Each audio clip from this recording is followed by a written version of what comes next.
سلام بینندگان عزیز. امروز میخوام باهاتون کری دالعدس با انبه درست کنم. با این غذا یه ذره بیشتر وقت احتیاج دارین. من معمولا تو هفته وقتی از سر کار میام اینو درست نمی‌کنم. آخر هفته وقتی بیشتر وقت دارم این غذا رو میپزم. با 4 نفر احتیاج دارین. به 3 تا هویج کوچولو میکنین. یه دونه سیر، 15 گرم زنجفیل و 4 تا از این ما داریم پیازای کوچولو قرمز، به انگلیسی میشن شالوتس.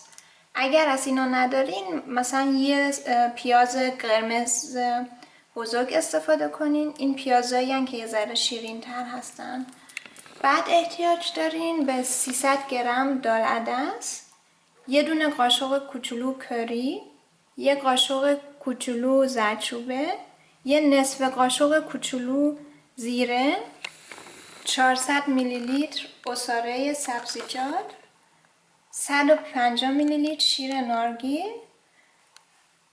2 تا انبه این شکلی کوچولو کوچولو چارگوش بریدم، 80 گرم پودر نارگیل و 6 تا قاشق بزرگ جعفری کوچیک کرده.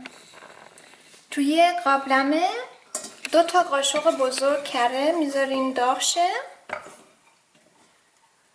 داغ شدش هویج رو میریزیم،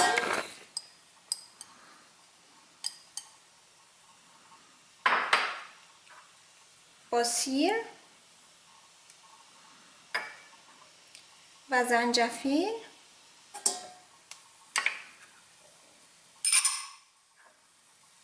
پیاز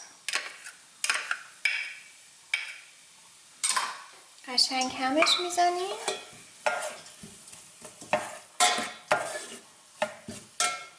میذارین یکم نه که سرخ شه، یکم داغ شه. این بعد از اینکه گذاشتین یکم این گرم شه، دالعدس رو میریزین.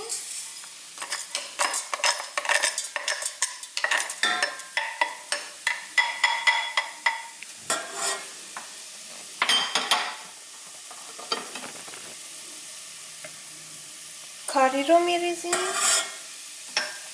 با زردچوبه و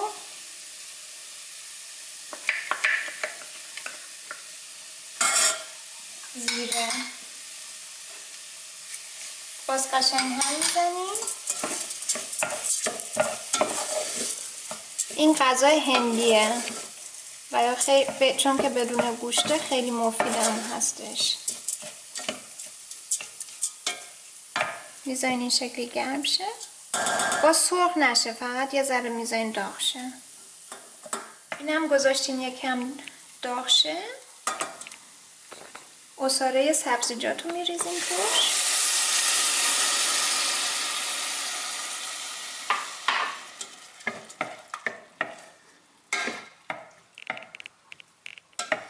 میذارین بپزه.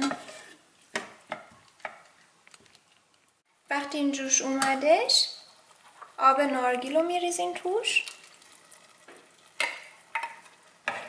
هم میزنین. بعد نمک و فلفل میریزین توش.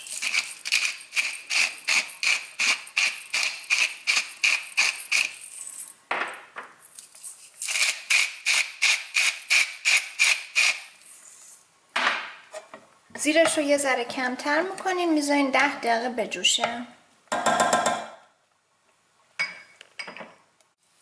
بعد از اینکه 10 دقیقه گذشت انبه رو میریزین توش.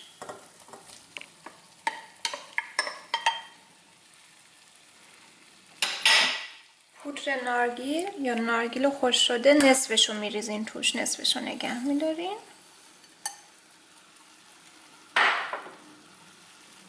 و نصف جعفری رو میریزین توش،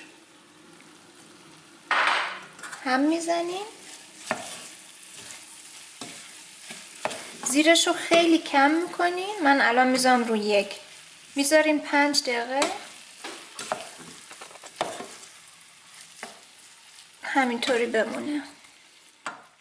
وقتی حدوداً 5 دقیقه گذشت امتحانش میکنین. اگه احتیاج بود باز نمک و فلفل میزنین. اگه هم دال عدس‌ها هنوز حاضر نباشن میذارین یه ذره هنوز همینطوری تو قابلمه بمونه. وقتی حاضر شدش ما همینطوری میخوریم، با برنج هم میشه ولی خورد. توی کاسه میریزیم کری دال عدس با انبه.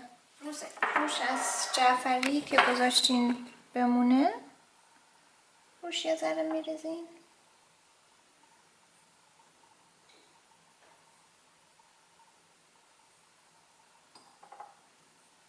بعدش هم یه ذره از پودر نارگیل روش بریزین. نوش جان.